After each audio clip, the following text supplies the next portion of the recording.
Baramati MIDC येथील सुभद्रा सिनेमाचं उपमुख्यमंत्री अजित पवार यांच्या हस्ते उद्घाटन करण्यात आले। यावेळी अजित पवारांसह सुनेत्रा पवार, रोहित पवार, राजेंद्र पवार, सुनंदा पवार या सुद्धा एकत्रित सिनेमा पाहण्यासाठी थिएटरमध्ये उपस्थित होत्या।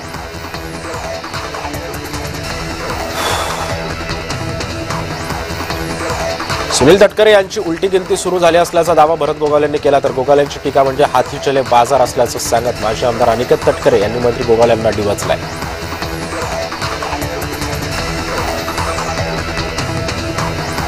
राऊतांच्या मनपा निवडणुका जिंकण्याच्या वक्तव्यावरती मंत्री गिरीश महाजन यांनी प्रतिक्रिया दिली। राऊतांना म्हणावं घोडा मैदान समोर आहे, उगाच काहीतरी वल्गना करून काही उपयोग नाही अशी प्रतिक्रिया महाजनांनी दिली आहे।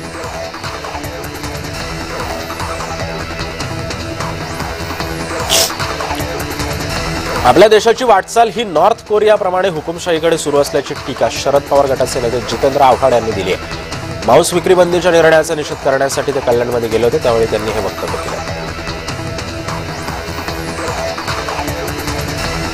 मराठा आंदोलक मनोज जरांगे यांनी पुन्हा एकदा मंत्री छगन भुजबळांवर निशाणा साधलाय। छगन भुजबळ हे ओबीसी आणि मराठा समाजाचे खरे शत्रू आहेत असं म्हणत भुजबळांवर त्यांनी हल्लाबोल केला।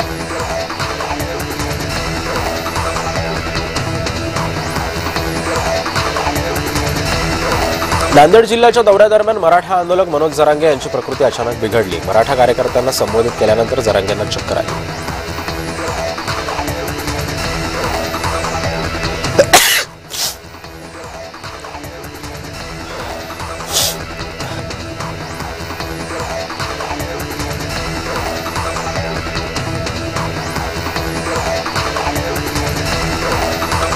मंत्री राधाकृष्ण विखे यांनी अजित पवारांना कारखानदारीवरून जनाची नाही तर मनाची ठेवा असा टोला लगावला। यावर अजित पवार नव्हे तर शरद पवारांबाबत सुद्धा बोललो असल्याचं स्पष्टीकरण विखे यांनी दिलं।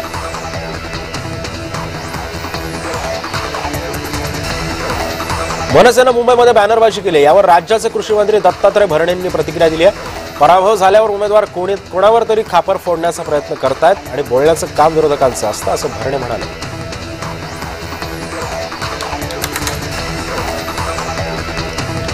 भाजपच्या पत्रकार परिषदेमध्ये नवनाथ वन यांनी विरोधकांवरती चांगलाच निशाणा साधलाय। संजय राऊतांच्या मांसाहारावरील वक्तव्यावरती आता राऊतांना असं बोलणं शोभतं का असा सवाल आता राऊतांवर त्यांनी विचारताना हल्लाबोल केला।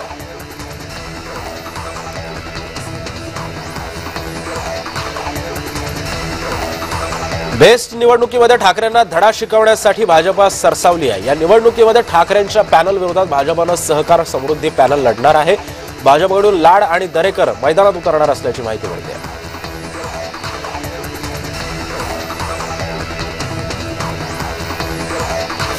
सूरज चव्हाण अनेक वर्ष पक्षामध्ये त्यांनी काम केलेलं आहे, त्यांची झालेल्या चुकीची माफी मागितलेली त्यांनी आहे, त्यामुळे आता त्यांना महत्त्वाच्या पदावरून दूर करणं हे मला योग्य वाटत नाही असं वक्तव्य मंत्री छगन भुजबळ यांनी केलं।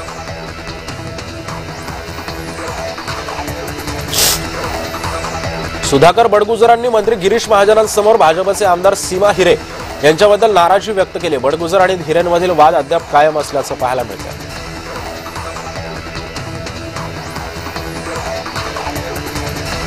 काँग्रेसचे राष्ट्रीय प्रवक्ते अतुल लोंढे यांना जीवे मारण्याच्या धमकीचा एक कॉल आलाय। लोंढे यांनी नागपूरच्या नंदनवन पोलीस ठाण्यामध्ये संबंधितांविरोधात गुन्हा दाखल करण्याची मागणी केली आहे।